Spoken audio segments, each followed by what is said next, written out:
करे नहीं जा तो पहले माई के गोहराई ला जा।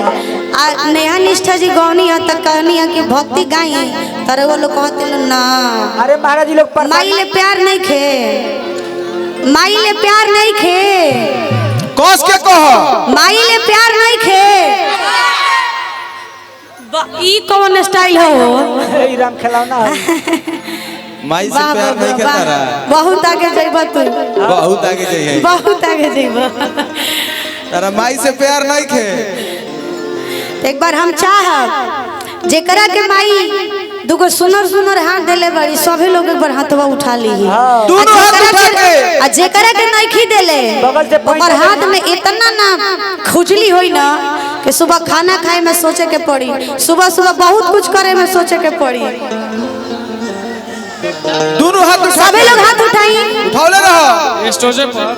प्रेम से बोली सच्चे दरबार की, प्रेम से बोली बिना वाली मैया की।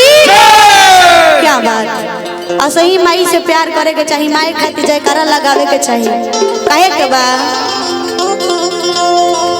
सरस्वती नमस्तुभ्यं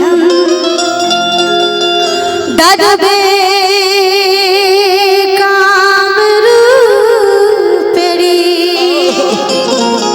जय हो जय हो। विद्यारंभं करिष्यामि सिद्धिर्भवतु मे